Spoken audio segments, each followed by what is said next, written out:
Good morning fighters, welcome to Dhairya institute. जैसे कि पिछली वीडियो में हमने कवर किए थे कि एलपीजी सुधार नीति क्या होती है, उसी को आगे बढ़ाते हुए अपन आज सामान प्रबंधन की श्रृंखला में प्रबंधन के कार्य के बारे में बात करेंगे। तो जो प्रबंधन के कार्य होते हैं उनको अपन प्रक्रिया के रूप में परिभाषित कर सकते हैं। क्यों किया जाता है प्रक्रिया के रूप में परिभाषित? क्योंकि जो प्रबंधन के कार्य होते हैं वो एक बार में कंप्लीट नहीं होते हैं। मतलब क्या है कि प्रबंधन के कार्य को कंप्लीट करने के लिए स्टेप बाय स्टेप अपन को कार्य करना पड़ता है। इसलिए बोला जाता है कि जो प्रबंधन का कार्य है वो क्या एक प्रक्रिया के रूप में जाना जाता है। इसके बाद अपन देखते हैं कि जो प्रबंधन के जो कार्य है उसको अपन ने दो भाग में अपन डिवाइड कर सकते हैं। पहला क्या है मुख्य कार्य और दूसरा क्या है अपना सहायक कार्य। जो मुख्य कार्य होता है उसके अंतर्गत पहला नियोजन, फिर उसके बाद संगठन, फिर नियुक्तियाँ, निर्देशन, फिर अभिप्रेरणा, संप्रेषण, नियंत्रण और लास्ट में क्या आता है समन्वय आता है। जबकि अगर बात करें सहायक कार्यों में तो सबसे पहले आता है नाम परिवर्तन, फिर प्रतिनिधित्व आता है, फिर निर्णयन आता है, सौदेबाजी आती है, फिर क्या आता है अपना रिसर्च वगैरह के काम आते हैं। तो इनको अपन एक एक करके कंप्लीट करेंगे। तो पहला क्या अपना नियोजन। अब नियोजन होता क्या है, जैसे अब वहाँ पर लिखा भी है कि नियोजन मतलब क्या होता है प्लान करना। क्या करना? प्लान करना। अब प्लान कैसे करते हैं अपन? तो अपन को पता है कि प्रबंधन के ऊपर भी एक और होता है जिसको क्या बोलते हैं अपन एडमिनिस्ट्रेशन बोला जाता है। उनके द्वारा प्रबंधन को एक टारगेट दिया जाता है कि आपको ये काम करना है या फिर इसको अचीव करना है। तो प्रबंधन क्या करता है उस टारगेट के अकॉर्डिंग प्लान बनाता है कि उस टारगेट को अचीव करने के लिए किस प्रकार से कार्य किया जाएगा। जैसे अपन एग्जाम्पल के लिए लेते हैं कि अपन एक टारगेट सेट करें कि अपन को क्या बनाना है, घर बनाना है। ये अपना क्या हो गया लक्ष्य हो गया, परंतु इस लक्ष्य की प्राप्ति के लिए अपन क्या करेंगे प्लानिंग तो करना पड़ेगा ना कि किस तरीके से अपन इसको क्या करेंगे बनाएंगे। तो वही काम किसके अंतर्गत किया जाता है? नियोजन के अंतर्गत किया जाता है। और नियोजन अपन को बताता है कि भविष्य में अपन को करना क्या है और कैसे किसी टारगेट को अचीव किया जाएगा। इसके बाद आगे देखते हैं अपन सेकेंड जो आता है अपना संगठन आता है। अब संगठन क्या होता है, जैसे अपन ने प्लानिंग बना ली, टारगेट के अकॉर्डिंग क्या बना लिया अपन ने प्लानिंग बना ली। तो प्लानिंग में काम करने के लिए कोई अकेला व्यक्ति होगा क्या? नहीं होगा। क्यों? क्योंकि उस प्लानिंग को कंप्लीट करने के लिए, उस टारगेट को पाने के लिए एक व्यक्ति के अकेले प्रयास से वो सफल नहीं हो पाएगा। तो क्या किया जाएगा? इसके लिए अपन को एक संगठन, अपन को एक ग्रुप की आवश्यकता पड़ेगी। तो प्रबंधन का पहला कार्य क्या होता है? नियोजन। और नियोजन को कंप्लीट करने के लिए अपन को काय की आवश्यकता होती है? ऑर्गेनाइजेशन की। ऑर्गेनाइजेशन के क्यों होती है? क्योंकि अपन को पता है कि जो काम ग्रुप के माध्यम से किया जाता है वो अकेले किए जाने वाले काम की अपेक्षा बहुत ज़्यादा सफल होता है। इसलिए बोला जाता है कि प्रबंधन का जो सेकंड काम होता है वो संगठन होता है। इसके बाद आगे देखते हैं तो अगला जो काम होता है क्या होता है? स्टाफिंग। क्या होता है? स्टाफिंग मतलब नियुक्तियाँ करना। अब ये होता क्या है, जैसे अपन ने फिर से स्टार्ट करते हैं, टारगेट सेट हो गया, टारगेट के अकॉर्डिंग अपन ने प्लान बना लिए, प्लान के अकॉर्डिंग अपन ने क्या बनानी है? ऑर्गेनाइजेशन बना लिए। अब ऑर्गेनाइजेशन तो अपन ने बना ली, पर उसमें काम करने वाले तो होना भी चाहिए ना कि कौन से काम को कौन सा व्यक्ति देखेगा और काम को कितने समूह में अपन विभाजित करेंगे। उन सभी का काम जो होता है वो किसके अंतर्गत किया जाता है? स्टाफिंग के अंतर्गत किया जाता है। मीन्स क्या हुआ, प्लानिंग के अकॉर्डिंग अपन ने ऑर्गेनाइजेशन बना लिया और ऑर्गेनाइजेशन में कौन से व्यक्ति द्वारा कौन से काम को किया जाएगा, उन सभी का निर्णय, उन सब का डिसीजन किसके अंतर्गत लिया जाता है? अपने नियुक्तियों के अंतर्गत लिया जाता है। इसके बाद आगे देखते हैं अपन, आगे क्या आता है अपना निर्देशन। अब निर्देशन क्या है, तो फिर से अपन पुराने कार्य पे आते हैं वापस। तो पहला क्या हो गया अपना टारगेट सेट करना जो कि एडमिनिस्ट्रेशन द्वारा होगा। उसके बाद फिर क्या हो गया, उसके अकॉर्डिंग अपन ने क्या बनाया, प्रबंधक ने क्या बनाया? प्लान बनाया। प्लान के अकॉर्डिंग क्या बनाया उन्होंने? ऑर्गेनाइजेशन बनाए। ऑर्गेनाइजेशन के अकॉर्डिंग क्या किया उन्होंने? नियुक्तियाँ कर ली कि इस व्यक्ति को ये काम करना है। परंतु उनको समय समय अगर गाइड नहीं किया जाएगा, मतलब उनको उनका काम नहीं समझाया जाएगा, तो वो काम कर पाएंगे क्या? नहीं कर पाएंगे। जैसे अपन एग्जाम्पल के लिए यहाँ के लिए थे, घर बनाने का काम लिए थे। घर बनाना अपना क्या है? एक टारगेट है। टारगेट के अकॉर्डिंग अपन ने क्या बना लिए? प्लान बना लिए। अब प्लानिंग के अकॉर्डिंग अपन ने क्या बना लिया? इसमें ग्रुप बना लिए। अब ग्रुप में अपन ने डिसाइड किए, ग्रुप में अपन क्या डिसाइड किए कि कौन सा व्यक्ति कौन सा कार्य करेगा। जैसे अपन ने बात की कि कोई कौन सा काम करेगा,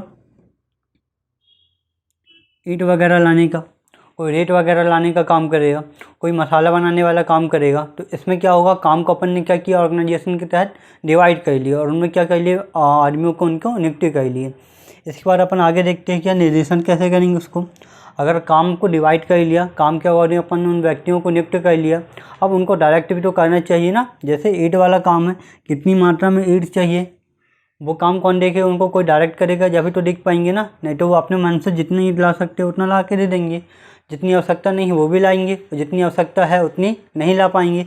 इसलिए बोला जाता है अगला काम जो होता है प्रबंधन का वो क्या होता है, डायरेक्शन देना, कि कौन से काम को किस तरीके से किया जाना, कितनी मात्रा में किया जाना और कब किया जाना है। इसके बाद आगे देखते हैं अपन क्या, अभिप्रेरणा की। अभिप्रेरणा क्या होता है, मोटिवेट करना। क्या करना, मोटिवेशन। मतलब क्या हो गया, जैसे अपन ने प्लान बना लिया, अपन ने उसके लिए ग्रुप बना लिया, उसमें ग्रुप में अपन ने नियुक्ति कर लिया कौन सा काम कौन करेगा, और अपन क्या कर रहे हैं, डायरेक्शन भी दे रहे हैं। परंतु बात ये होती है कि एकमात्र डायरेक्शन देने से ही कोई काम को नहीं किया जा सकता। क्यों?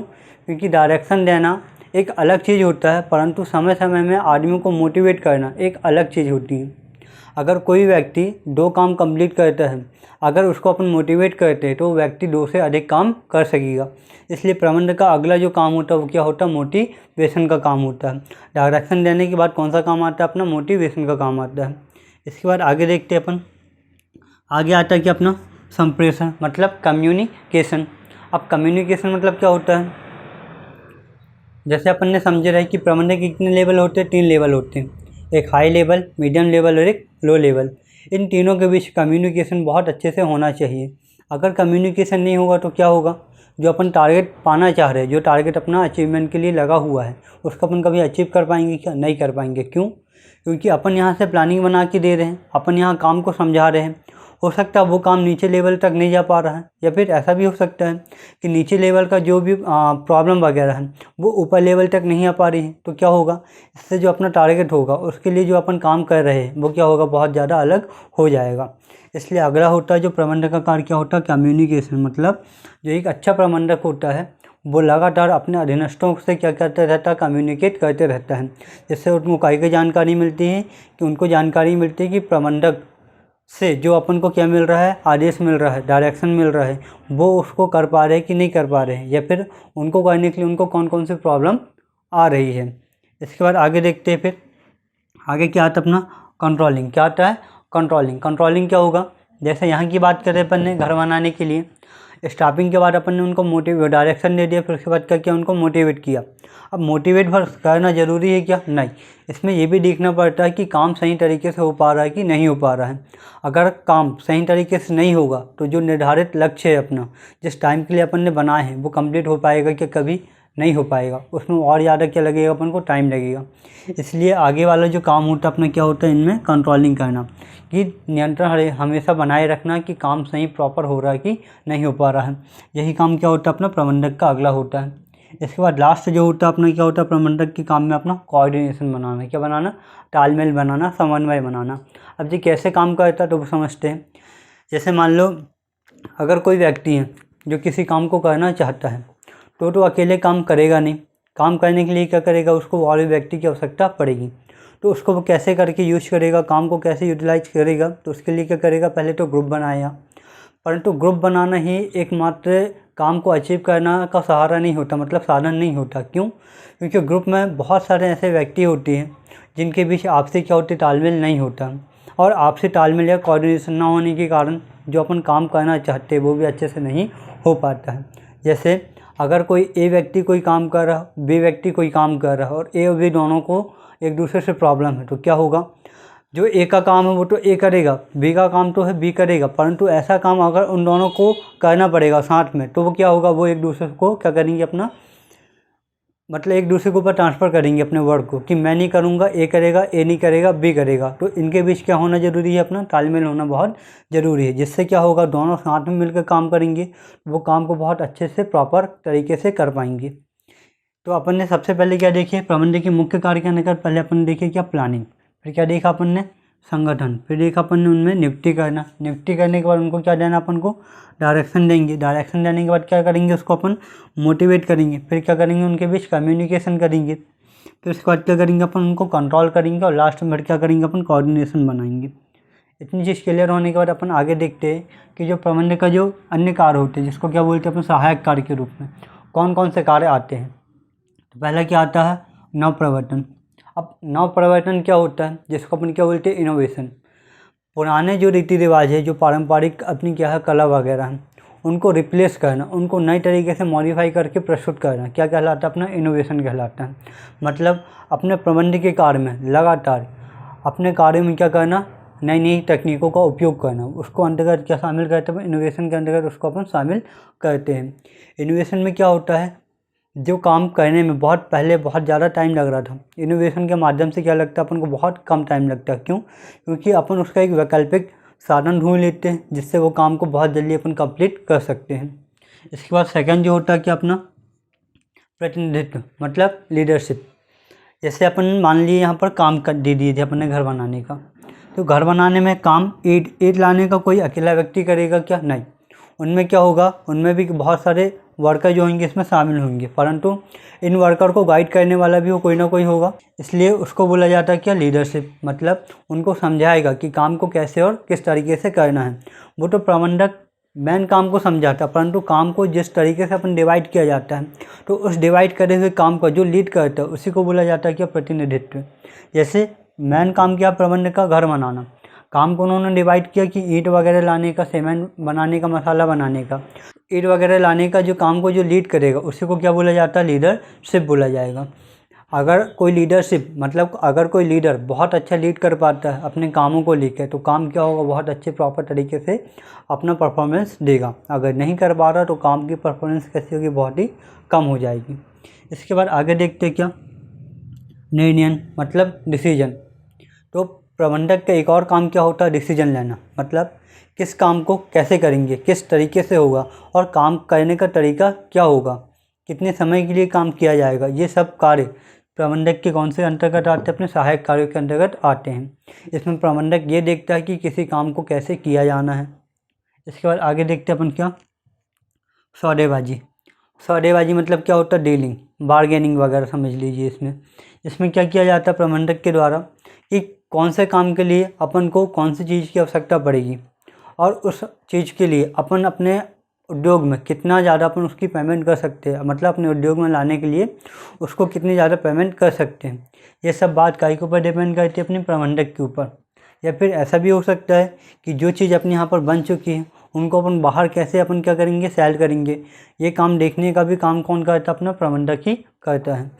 इसके अंतर्गत और भी होते हैं, जिससे विपणन प्रबंधक आते हैं, मतलब जो मार्केटिंग मैनेजमेंट होता है, मैनेजर वगैरह होते हैं, वो ये काम को अच्छे से कर पाते हैं। इसके बाद आगे देखते हैं अपन क्या, शोध कार्य मतलब रिसर्च।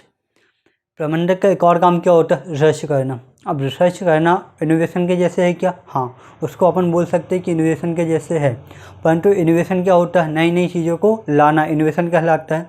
जबकि रिसर्च क्या होता है, नई चीज़ों को लाने के लिए जो अपन क्या करते हैं, एक मायने से खोज वगैरह करते हैं, एक मायने से अपन प्रैक्टिकल करते हैं बोल सकते हैं, उनको अपन किसके अंतर्गत शामिल करते हैं, रिसर्च के अंतर्गत शामिल करते हैं।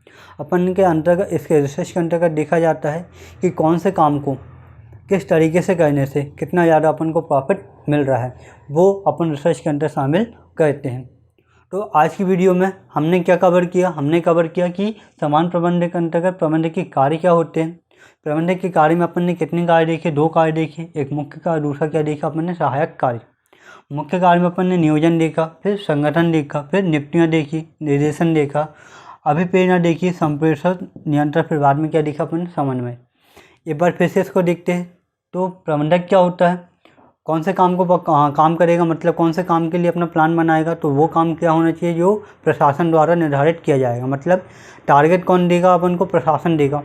तो टारगेट मिलने के बाद सबसे पहले क्या करेंगे अपन, प्लानिंग बनाएंगे। प्लानिंग के बाद क्या करेंगे, ग्रुप बनाएंगे। उस काम को अकेला कोई करेगा नहीं, इसलिए क्या बनाएंगे अपन, ग्रुप बनाएंगे। अब ग्रुप में काम करने के लिए अपन क्या करेंगे, नियुक्तियाँ करेंगे। अब नियुक्तियाँ तो होने के बाद उनको अपन क्या करेंगे, डायरेक्शन देंगे कि आपको इस तरीके से काम करना है। डायरेक्शन देने के बाद उनको क्या करेंगे अपन, मोटिवेट करेंगे समय समय पे। उसके बाद क्या होगा, फिर अपन उनके बीच कम्युनिकेशन करेंगे कि उनको किसी चीज़ से प्रॉब्लम तो नहीं हो रही, या फिर ऐसा कोई प्लान जो वो कहीं नहीं कर पा रहे हैं, ऐसा कोई काम जो वो नहीं कर पा रहे, तो उनमें क्या करेंगे अपन, चेंजेस करेंगे। इसके बाद फिर क्या करेंगे अपन, उनमें कंट्रोलिंग करेंगे। कंट्रोलिंग के बाद फिर क्या करेंगे, उसमें कोऑर्डिनेशन बनाएंगे। इसके बाद अपन ने सहायक कार्य में क्या देखा, अपन ने नव परिवर्तन मतलब इनोवेशन करना। फिर उसके बाद क्या करें, अपन ने प्रतिनिधित्व देखा फिर अपन ने क्या देखा, निर्णय देखा। उसके बाद अपन ने क्या देखा, सौदेबाजी देखा। फिर लास्ट में अपन ने क्या देखा, रिसर्च देखा। तो अपन ने प्रबंध के अंतर्गत प्रबंध के मुख्य और सहायक कार्यों को कंप्लीट कर लिया। इसके बाद प्रबंध के कार्यों में कुछ ऐसे नोटेबल फैक्ट है, उनके बारे में अपन बात करते हैं। जैसे 1916 में जो अपने हेनरी फ्यूल हैं, उनके अकॉर्डिंग जो प्रबंध की कार्य है, उन्होंने उनको 5 भागों में डिवाइड किया था। जिसमें सबसे पहले इन्होंने प्लानिंग, ऑर्गेनाइजेशन, उसके बाद फिर क्या, डायरेक्शन, फिर कोऑर्डिनेशन और कंट्रोलिंग, इन 5 कार्यों के रूप में प्रबंध को परिभाषित किया था। वहीं इसके बाद अपन बात करते हैं जो अपना लूथर गुडलिक है, इन्होंने प्रबंध को 8 कार्यों के रूप में परिभाषित किया। जैसे पहला कार्य क्या, इन्होंने प्लानिंग बोला है। प्लानिंग के बाद इन्होंने क्या बोला है, ऑर्गेनाइजेशन। इसके बाद आता अपना क्या, स्टाफिंग। फिर क्या आएगा अपना डायरेक्शन। फिर आएगा अपना क्या, ऑपरेशन, मतलब उनका संचालन। फिर अपना क्या आएगा, कंट्रोलिंग। फिर क्या आएगा उसमें, रिपोर्टिंग। फिर लास्ट में क्या आएगा अपना, बजट। इन 8 कार्यों को लूथर गुडलिक ने क्या किया है, प्रबंध के रूप में परिभाषित किया है।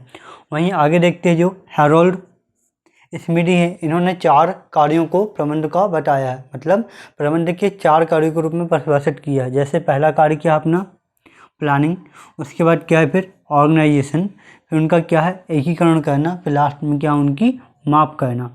इस प्रकार अब हमने क्या कंप्लीट किया आज, प्रबंध के कार्य जो कि मुख्य और सहायक कार्य थे। इसके अलावा अपने नोटेबल फैक्ट में भी देखा कि हेनरी फ्यूल, लूथर और जो अपने हैरोल्ड रहे, इन्होंने प्रबंध को कितने भागों में डिवाइड किया था। तो आज की जो वीडियो रही वो यहीं समाप्त होती है। आने वाली वीडियो में अपन नियोजन क्या है इसके बारे में बात करेंगे, और इसके पहले जो जितनी वीडियो डली है आशा करता हूँ कि उसको आप ज़रूर देखेंगे। धन्यवाद।